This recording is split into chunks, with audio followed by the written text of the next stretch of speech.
아멘. 할렐루야. 네, 우리 먼저 찬양대 찬양 너무 감사합니다. 이전보다 더욱 사랑합니다라는 고백이 오늘 다시금 새롭게 들려오는 찬양이 되었습니다. 특별히 오늘 남성 세 분이 뒤에서 멋있게 찬양해 주셨는데요. 오늘 하나님께서 이전보다, 어제보다, 또 내가 방금 가졌던 마음보다 내가 지금 가지는 하나님의 마음이 가장 크고 또 큰 사랑임을 함께 고백하는 산소망 모든 회원 되시길 바랍니다. 날씨가 엄청 갑자기 추워졌어요. 그죠? 지금은 따뜻해요. 갑자기 아침에 조금 추웠죠. 그래서 저도 너무 추워가지고 막 손이 시려워가지고 아이고 지난주에 경칩에 튀어났던 개구리 다시 들어가나 이제 저도 이제 보면서 구경했는데 어떻게 따뜻하게 옷 잘 챙겨 입고 나오셨나요? 예, 우리 선교회 안에 따뜻하게 난방을 틀었으니까 혹시 더우신 분들은 얇은 것들은 또 벗으시고 또 추우신 분들은 다시 입었다를 반복하시면서 오늘 말씀 함께 나누면 좋겠습니다. 날이 이렇게 추워지면 저는 생각나는 길거리 음식이 하나 있어요. 뭐 좋아하세요? 길거리에서 파는 것 중에? 붕어빵! 오늘 말씀 읽고 오셨나요 혹시? 우리 권사님? 많이 읽고 오셨어요? 네, 붕어빵을 저는 정말 좋아하는데요. 성경에 이 붕어빵 이야기가 나와요. 요한복음 6장에 붕어빵, 물고기 빵, 물고기 떡 이야기가 나옵니다. 네, 물고기와 떡 이야기가 나오는 아주 유명한 오병이어 사건이 오늘 우리가 읽은 요한복음 6장의 말씀인데요. 붕어빵이 아니라 물고기 2개, 또 빵 5개로 5,000명을 배불리신 이야기를 오늘 말씀을 통해서 한번 나눠보면 좋겠습니다. 예수님께서는 각 지역에 다니시면서 고을과 마을을 다니시면서 하나님의 나라의 이야기를 전하고 다니셨는데요. 저번 주 5장에서는 우리가 예루살렘에서의 이야기를 함께 나눴는데 6장으로 와보니까 벌써 갈릴리에 오셨어요. 그래서 갈릴리에 오셔가지고 많은 사람들에게, 마을에 있는 사람들에게 하나님의 나라의 이야기를 전해주는 장면이 오늘 성경에 기록되어 있습니다. 갈릴리 마을과는 조금 떨어져 있는 마을이긴 한데요. 그러나 이곳은 물이 풍부하고 또 먹을 것이 많은 지역이었습니다. 누가복음에서는 이 오병이어 이야기를 동일하게 기록하고 있는데요. 거기서는 이 장소를 뭐라고 설명하는지 한번 들어보셔요. 날이 저물어 가매 12 사도가 나와 여짜오되 무리를 보내어 두루 마을과 촌으로 가서 유하며 먹을 것을 얻게 하소서. 우리가 있는 여기는 빈들이니이다. 아멘. 제자들이 지금 있는 곳을 어디라고 말하나요? 빈들이라고 하죠. 이 빈들을 계속해서 비추어졌던 해가 지고 또 캄캄해질 때의 이야기를 다루는 것이 동일하게 요한복음 6장의 말씀인데요. 이 빈들이라는 말은 원래 주로 이 광야라는 번역으로 단어로 사용되었습니다. 그래서 고독한 곳, 버림받은 곳, 또 외로운 곳, 황량한 곳을 이 광야라는 단어로 성경에서는 줄곧 표현하죠.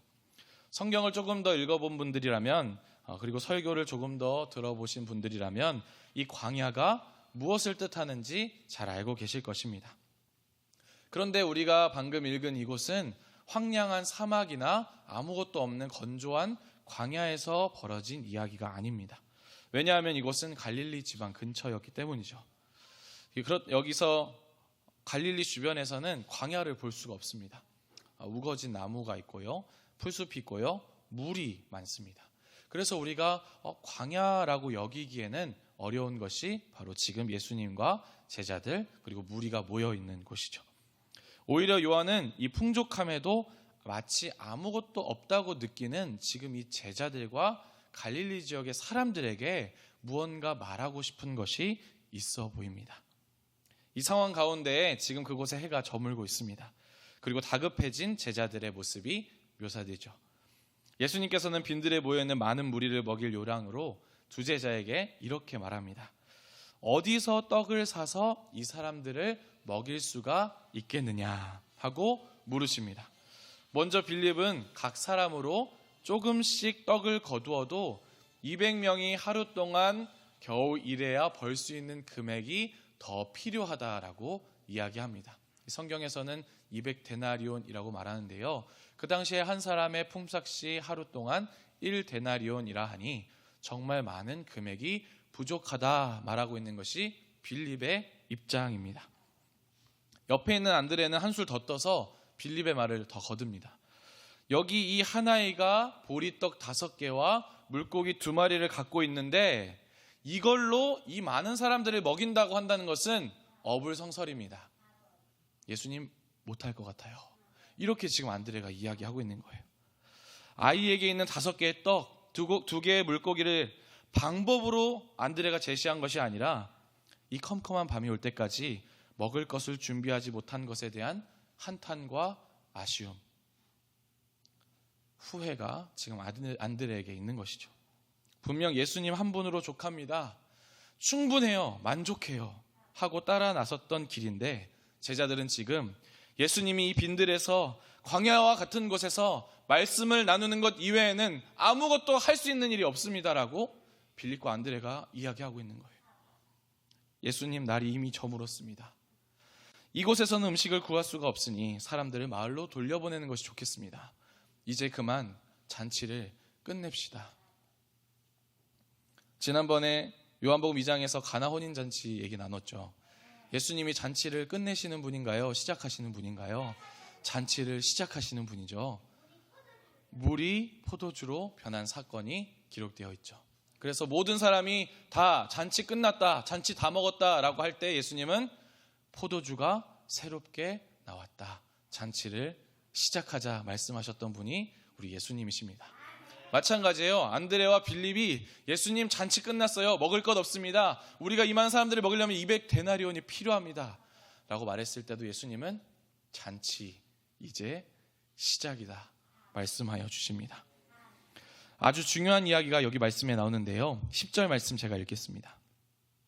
예수께서 이르시되 이 사람들로 앉게 하라 하시니 그곳에 잔디가 많은지라 사람들이 앉으니 그 수가 5,000명쯤 되더라. 아멘. 아까 예수님과 제자 또 5,000명의 무리가 모여있는 곳이 어디라고 했죠? 빈들이라고 했죠. 그런데 오늘 성경을 읽어보니까 제자들이 보기에도 또 누군가 보기에도 아무것도 있지 않은 것 같은 곳인데 예수님께서 명령하여 그 사람들이 앉은 곳은 그냥 황량한 사막과 광야가 아니라 잔디가 있는 초목, 풍성한 풀이 있는 곳이었다라는 걸 성경에서 말합니다. 여기서 앉았다라는 말은 엎드려 누웠다라는 말인데요. 그 당시 사람들은 유월절 만찬을 먹을 때 엎드려 먹는, 또한 만찬이 있을 때 사람들이 이렇게 졸졸이 누워서 먹을 것을 준비하는 자세가 바로 방금 앉아서 먹었다라는 말입니다.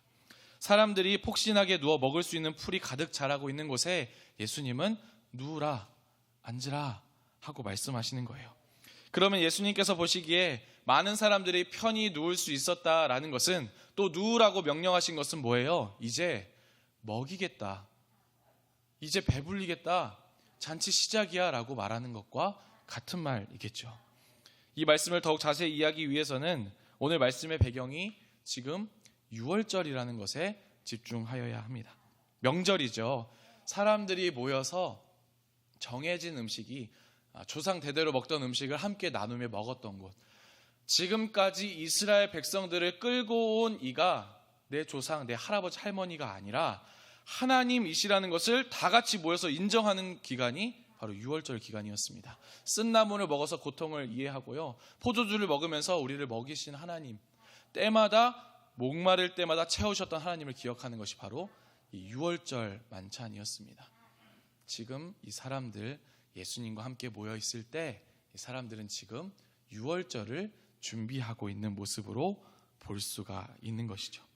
이스라엘 백성이라면 누구라도 배제되지 않고 출애굽하도록 인도해 주신 하나님을 기억하는 자리가 바로 이 자리였습니다. 이 사람들로 하여금 이제 엎드려 눕게 하셨다라는 것은 유월절 만찬을 함께 나누자는 것을 뜻합니다. 다른 사람들 다 빈들이라고 말하면서 먹을 것도 없고 캄캄하고 아무것도 없다고 말하는 순간에 예수님은 우리를 푸르는 잔디에 누리셔서 이제 배불릴 준비를 하시는 분이 예수님이시라는 것을 요한복음을 기록한 사람은 알려주고 있는 것입니다. 인간은 살아가는 날 동안 우리는 늘 비어 있습니다 라고 하는 날들이 너무 많습니다. 우리들은 없다고 말해요. 저물었다고 하고요. 예수님이 끝이라고 말하지 않는 순간에도 다 끝났어요 라고 말해버립니다.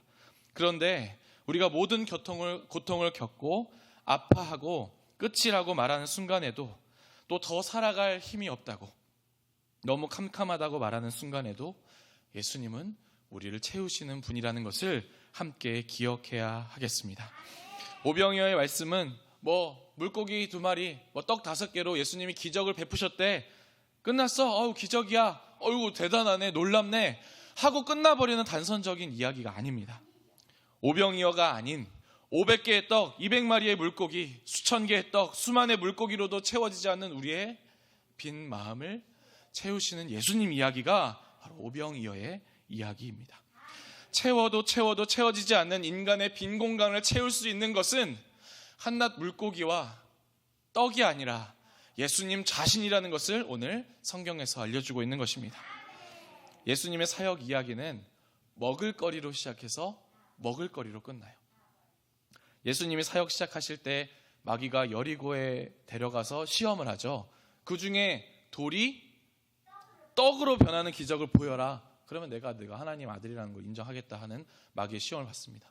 벌써 성경 시작되지도 않았는데 갑자기 신약 성경의 맨 처음이 이 돌이 떡이 되게 해라. 그래, 많은 사람 배불려 봐라. 이 딱딱한 것을 사람들에게 먹이는, 사람들을 배불리는 일을 네가 한번 해봐라 하는 이야기로 시작되었죠.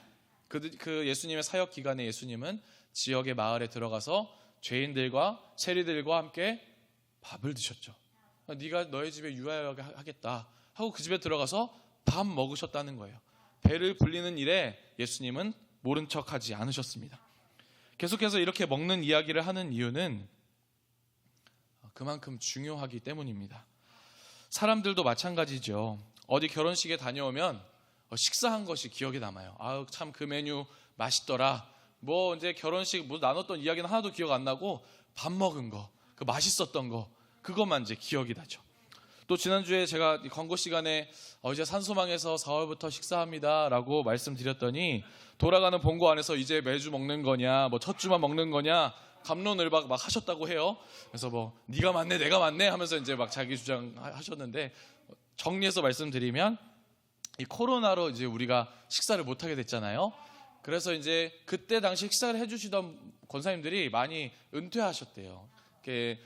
일에서 이제 좀 벗어나셔서 지금은 좀 쉬고 계신데, 그래서 산소망을 도와줄 이제 일손이 부족합니다라는 이야기가 있었어요.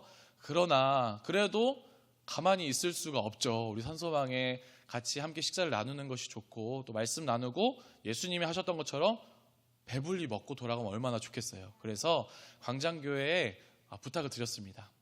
2주 해두던 것이 너무 어려우시면 한 주라도, 제발 첫 주에라도 한 달에 한 번씩 오셔서 따뜻한 밥과 국을 만들어 주셔서 우리 산소망 회원들과 함께 맛있게 나눌 수 있으면 좋겠습니다 했더니, 광장교회에서 그러면 저희가 한번 해보겠다 해가지고 열심히 2월부터 지금 사람들을 모아서 4월 첫 주에 식사를 만들어 주시겠다고 약속을 해주셨어요. 네, 우리 하나님께 영광의 박수 하겠습니다. 그냥 한 줄로 하면 첫 주에 식사합니다 이렇게 끝날 수 있는데요, 정말 많은 사람들의 기도와 또 끊이지 않는 도움이 있었다라는 걸 함께 기억해 보면, 이게 떡 2개, 떡 5개, 물고기 2마리 이게 문제가 아니라 하나님이 뜻을 둔 곳에 5,000명이 아니라 모든 사람들을 함께 먹을 수 있겠구나라는 생각을 저도 이 성경을 같이 묵상하면서 해보게 되었어요. 매주 예배에서 영의 양식을 나누고 육의 양식까지 나눌 수 있다면 그만한 안성맞춤이 없겠다라고 저도 생각하게 되고, 하나님께서도 우리를 배불리시기로 누군가의 마음을 지도하여 주신 것이죠. 우리 산소망을 배불려 주옵소서, 우리 산소망과 함께하여 주옵소서 하는 우리의 기도가 하나님께 비로소 들린 것입니다. 다들 처한 곳에서 여러분들도 함께 이 식사를 위해서, 또 한 주였던 식사가 2주, 4주로 늘어날 수 있도록 함께 기도해 주시기를 바랍니다. 이렇게 우리에게 먹는 이야기는 늘 이슈예요. 오늘 이따 저녁, 점심 또 드셔야 되잖아요. 많은 사람들이 이렇게 먹는 것에 늘 반응합니다. 이건 사람의 본성이고 예수님도 이것을 잘못됐다라고 얘기하지 않으셔요. 예수님께서는 이 먹을 것을 들고 오히려 축복기도 하십니다. 하늘을 우러러 보시면서 이 떡을 들고 축복기도 하셔요. 이 떡이 여기 모인 사람들을 배불리 먹일 수 있는 떡이 되도록 기도하시고 떼어서 제자들에게 나누어 주셨습니다.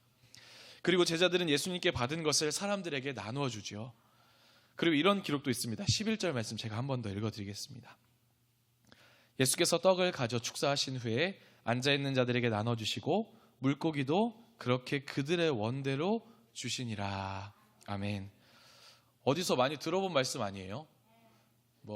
우리 산소망에서도 코로나 전에는 1년에 2번씩 성찬을 했는데 예수께서 잡히시던 날 밤 떡을 가지고 축사하시고 이르시되 이것은 너희를 위한 내 몸이다. 받아 먹어라. 성찬에서 나누는 말씀이잖아요. 그 근거가 지금 요한복음 6장에서 나오는 거예요. 예수님께서 떡을 들어 축사하시는 모습이 지금 2000년이 지난 지금도 변하지 않고 우리를 먹이시는 분은 유일한 예수님 한 분뿐입니다를 성찬식에서 고백하는 것이죠. 더 놀라운 것도 있죠. 떡도 물고기도 정한 만큼 준 것이 아니라 그들의 원대로 주셨다라는 겁니다. 그들은 그들이 원하는 만큼 맛있게 또 배부르게 먹었다라고 성경에서 기록하고 있습니다. 그리고 나서 사람들이 모두 배불리 먹고 남은 음식을 모아보니까 12바구니에 가득 찼다라고 말합니다. 말씀에 보니까 어른 남자만 5,000명쯤 된다고 하는데요. 그저 빈들이라고 생각되었던 이곳은 사실 이제 잔디로 가득 찬 곳이고요. 예수 그리스도의 복음을 전해 들은 사람들로 가득 찬 곳이고 차고도 넘치는 바구니로 가득 찬 곳이 한 2만 명은 될 거예요. 맞아요. 그러니까 성인 남자 5,000명이라고 하니까 부녀자, 여성, 또 아이들까지 다 합치면 한 2만 명. 맞아요. 그렇게 많은 사람들을 배불리고도 12광주리가 바구니가 다 차고 막 흘러 넘치는 거예요. 그러니까 예수님의 사랑은 2만 명을 배불리고도 넘쳐 흐르는 사랑이라는 것을 오병이어에서 말하고 있는 것이죠. 이 제자들은 이러한 모습을 보면서 12바구니를 보면서 또 다른 생각을 했을 것 같아요. 예수님의 뒤를 따라다니기만 했지 예수님의 일과 능력을 우리가 제한했구나. 나는 여기까지라고 생각했는데 이 갈릴리 바다와 빈들 내가 살던 지역에서 내가 제일 잘 알았는데 200데나리온이면 될 줄 알았는데 그게 아니구나. 예수님이면 되는구나 라는 것을 제자들도 아마 고백하게 되었을 겁니다. 이 제자 빌립과 안드레는 그동안 예수님을 따라다니면서 예수님의 가장 가까이에서 예수님께서 들려주시는 하나님의 나라의 이야기를 배웠습니다. 그렇지만 문제가 생기자 다시 그동안 자기가 생각해온 대로 행하고 말하게 되죠. 직접 이 사람들을 먹일 수 있다고 말씀하신 예수님께 예수님 도저히 안 됩니다. 이 사람들 다 돌려보내야 돼요. 저도 못하고 저 어린아이의 도시락은 더 형편없고 예수님도 아마 못하실 겁니다 하며 예수님의 한계를 자신이 정한 것에 대해서 아마 회개의 마음이 빌립과 안드레에게 있었을 겁니다.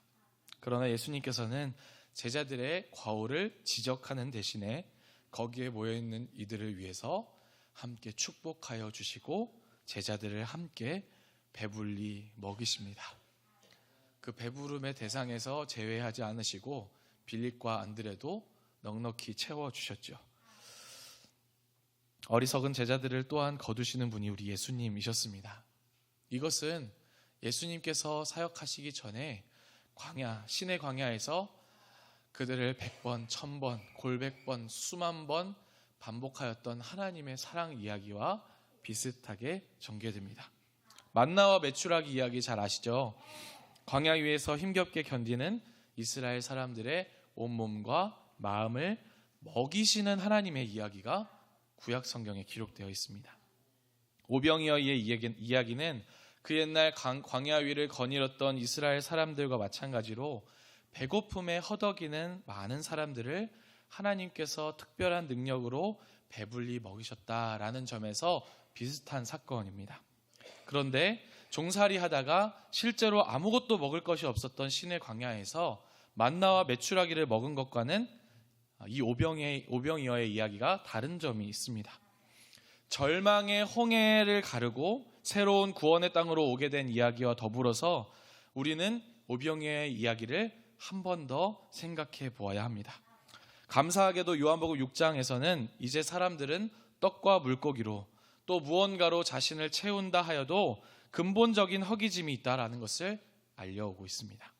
그래서 이적을 경험한 사람들이 앞으로 또 먹을 것을 기대하면서 예수님을 찾아왔을 때에 그런 그들의 마음을 꿰뚫어 보시고 예수님께서 이렇게 말씀하셨습니다. 6장 35절 말씀을 제가 읽겠습니다. 예수께서 이르시되 나는 생명의 떡이니 내게 오는 자는 결코 줄이지 아니할 터이요 나를 믿는 자는 영원히 목마르지 아니하리라. 아멘. 예수님께서 분명히 말씀하셨습니다.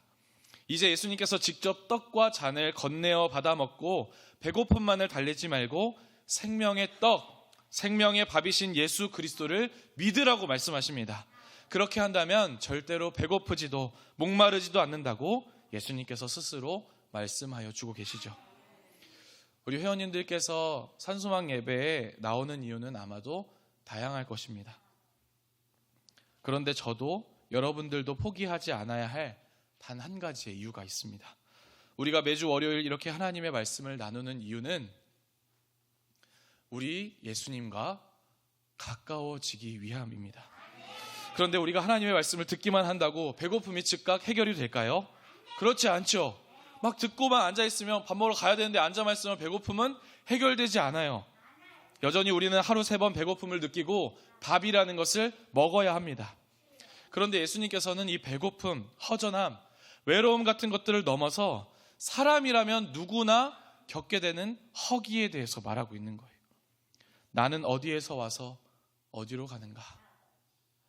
나는 도대체 어디로부터 와서 어디로 살아가고 있는가? 나는 도대체 어디에서 와서 어디로 가게 되는가를 우리는 늘 묻게 됩니다. 이 근본적인 질문에 확실한 대답을 주실 수 있는 유일한 분으로 예수님께서 이 땅에 오셨습니다. 사랑하는 산소망의 식구 여러분, 진정한 구원이 뭘까요? 10원보다 작은 돈이 구원인가요? 아니죠. 아니에요. 10원보다 작은 돈이 구원이 아니라 구원은 우리를 배불리 먹이시는 예수 그리스도를, 십자가에서 보이신 사랑으로 넉넉하게 해결되는 은혜를 믿는 믿음이 바로 구원입니다. 여기서 우리는 44절에 기록된 주님의 말씀에 귀를 기울여야 합니다. 제가 한번 읽겠습니다. 나를 보내신 아버지께서 이끌지 아니하시면 아무도 내게 올 수 없으니 오는 그를 내가 마지막 날에 다시 살리리라. 아멘. 우리는 이 말씀에서 주님께서 주시는 생명의 두 가지 성격을 깨달아야 합니다.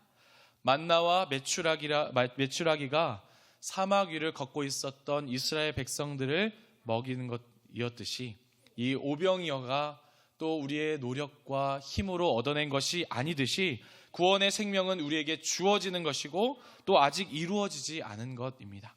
쉽게 말해서 하나님은 우리의 배고픔을 아시지만 우리의 기대와는 전혀 다른 방식으로 채워주시는 분이라는 것입니다. 우리는 당장 내 입으로 먹어 들어갈 것을 생각하지만 하나님은 영원토록 배부르지 않은 예수 그리스도를 우리에게 선물로 가져다 주시는 분이라는 것이죠. 그리고 그는 마치 결핍되어 십자가에 못 박혀 영원히 죽을 것 같이 보였지만 3일 만에 부활하셔서 우리의 진실된 신실한 진정한 생명의 떡으로 우리에게 다가와 주셨습니다. 우리의 노력의 여부와 상관없이 주님이 내미시는 손길은 우리를 배부르게 합니다. 이것은 우리가 먹이를 향해서 그저 입만 벌리고 있는 아기 새의 모습으로 여겨지지는 않죠. 그러나 근본적으로 우리의 구원의 근거는 우리를 향한 하나님의 믿음직스러운 사랑에 있음을 기억하면서 우리가 여러 배고픔으로 고통받을 때 그것을 우리가 원하는 때에 우리가 원하는 방식으로 해결되기보다는 우리의 배고픔을 먼저 하시고 배불리시는 주님의 손길을 함께 바라보시기를 소망합니다. 여기서 더 나아가서 저마다 자신의 굶주림에 대한 관심을 넘어 또 다른 절망 중에 있는 이를 넉넉히 배불리고자 하는 주님의 뜻도 함께 헤아려 보아야 할 것입니다. 51절 말씀 제가 읽겠습니다. 나는 하늘에서 내려온 살아있는 떡이니 사람이 떡을 먹으면 영생하리라. 내가 줄 떡은 곧 세상의 생명을 위한 내 살이니라 하시니라. 아멘. 우리는 이 말씀에서 사람들을 생명으로 살리시는 예수님의 방법이 바로 십자가 위에서 완성되었다. 그분의 희생과 죽음이 바로 우리를 영원히 먹이시는 것이다 라고 확인할 수 있습니다.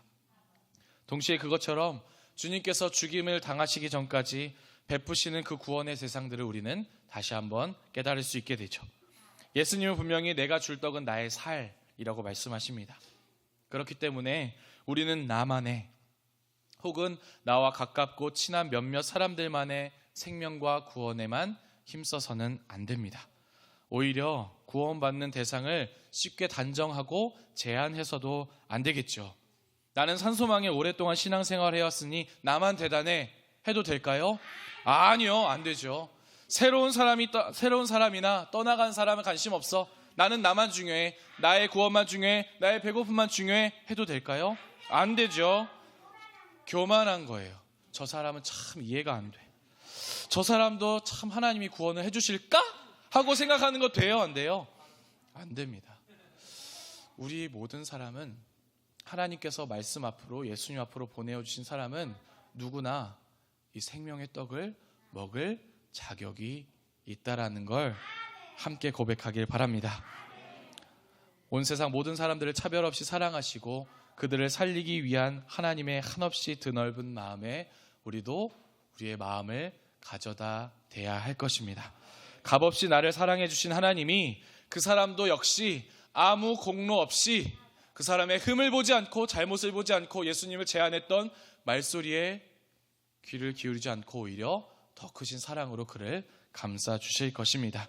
그렇기에 우리는 주님의 손과 발이 되어서 주님의 생명과 또 돌봄이 필요한 모든 사람들, 심지어 우리가 못마땅해하는 사람들, 미워하는 사람들에게까지도 하나님께서 나를 사랑하셨듯이 그도 역시 사랑하시고 배불린다는 사실도 함께 기억해야 할 것입니다. 사랑하는 산소망의 회원 여러분, 우리는 모두 배고픔을 느끼고 살아가는 존재입니다. 또한 우리는 배를 불리면서 배만이 아니라 다른 욕심까지 채우려고 몸부림치는 연약한 인간입니다. 그러나 하나님께서는 그 모든 처절한 배고픔과 목마름에서 구하시려고 인간이 되시고 당신 자신을 참 생명의 먹을거리로 다 내어주셨습니다. 그리고 그것으로 그치지 않으시고 친히 우리를 하나님께로 이끌어 주십니다. 이토록 우리를 사랑하시는 주님 안에서 참된 배부름과 넉넉함을 발견하시고 누리시기를 바랍니다. 더불어서 절망 중에 자신의 배를 채운 것만 해도 어려운 이들을 두루 살피시기를 소망합니다. 그래서 그 부르심에 응답하여 진정한 밥을 전하고 나누어서 빈 들이 아니라 12바구니가 다 차고도 모자라 소개하는 그 모자른 잔디밭을, 풀밭을 소개하는 여러분들의 되시기를 바랍니다. 마지막으로 빈들 하면 빠지지 않는 한 인물을 소개하고 말씀을 마치겠습니다. 요한의 아버지 사가랴에 대한 기록은 누가복음에서 아주 짧게 기록되어 있는데요. 3장 2절 말씀 제가 읽겠습니다. 안나스와 가야바가 대제사장으로 있을 때에 하나님의 말씀이 빈들에서 사가랴의 아들 요한에게 임한지라. 사가랴는 당시에 이 아비야 반열에 속해 있었던 예루살렘 성전의 제사장이었습니다. 제사장 하면 굉장히 유명한 인물이에요. 이스라엘 백성들이 다 알고 누군지도 알고 목소리도 들어봤을 만큼 아주 훌륭한 사람이 바로 이 사가랴였습니다. 그런데 대제사장보다는 조금 못한데 사가랴는 하나님의 말씀을 동일하게 나누고 제사를 함께 드리는 일에 종사하였던 분이죠. 그런데 그 유명한 분이 성경에서 이 단 한 줄 엄청 짧게 기록되어 있습니다. 아주 유명한 사람임에도 불구하고 막 다른 사람, 우리 막 로마의 총독 설명할 때 엄청나게 멋지게 하잖아요. 그런데 이 사가랴에 대해서는 크게 설명이 없어요. 그에 대한 설명은 단지 빈들에 있었다라는 것 뿐입니다. 다른 화려한 수식어가 가득한 지도자들에 비하면 초라하기 짝이 없죠. 또 구약에서의 빈들은 광야라는 것을 떠올려 보면 참으로도 초라해 보입니다. 그런데 지금 이 빈들에 뭐가 있어요? 요한이 있고 그 요한에게 하나님의 말씀이 임하였다라는 기록이 있습니다. 빈들에도 하나님의 말씀이 임한다는 것입니다. 빈들은 아까 말씀드렸다시피 광야이죠. 이 누가복음을 기록한 사람은 하나님의 말씀이 임한 곳을 성전이나 회당이나 종교 지도자들이 많이 모여있는 곳이 아니라 이 빈들이라고 말하면서 누가복음의 말씀을 엽니다. 빈들에 사가랴의 아들 요한이 있었는데 거기에 하나님의 말씀이 임하였다. 그리고 그 하나님의 말씀을 전한 요한은 누구를 소개해요? 예수 그리스도를 소개하는 것입니다. 요한의 앞에 지금 임한 것이 하나님의 말씀, 예수 그리스도라고 말하는 것이에요. 오늘 요한복음 6장에서도 빈들에 임하신 하나님의 말씀 누구입니까? 예수 그리스도입니다. 요약해서 말하면 빈들에도 하나님의 말씀이 임한다라는 것입니다. 하나님의 말씀이 그 어디에나 임하는 것이라는 것을 성경 전체에서 말하고 있습니다. 초라하기 짝이 없는 이에게 먼저 하나님의 말씀이 임하는 것이라고도 이해할 수가 있겠죠. 그리고 종국에는 우리의 빈 가슴에도 하나님의 말씀은 어김없이 임한다라는 것을 말씀해주고 있는 것입니다. 사순절 셋째 주를 맞이한 지금 하나님의 말씀이 우리의 빈 가슴을 가득 채워주실 줄로 믿습니다. 가진 재물이 없어도, 남이 가진 지식이 없어도, 건강하지 못해도, 훌륭한 일을 해내는 것은 아니어도, 내 이름을 설명하는 그 어떤 미사여구가 있는 것은 아니어도 예수님을 위해 비워둔 우리의 마음의 한자리를 예수님으로 가득 채우는 산소망의 모든 성도 되시기를 주님의 이름으로 축복합니다. 사랑하고 존경하는 산소망의 모든 구성원 여러분, 예수님이 임하심으로 인해 빈들은 5,000명을 먹이고도 12바구니가 차고 넘치는 곳이 되었습니다. 이런 것처럼 빈들에 임하신 하나님의 말씀, 곧 우리를 예수 그리스도께서 채워주신다는 것을 이 말씀으로 나눈 가운데에 우리의 빈 마음에도 오직 예수님께서 자리하시기를 마음 다해 간절히 축복합니다. 기도하겠습니다.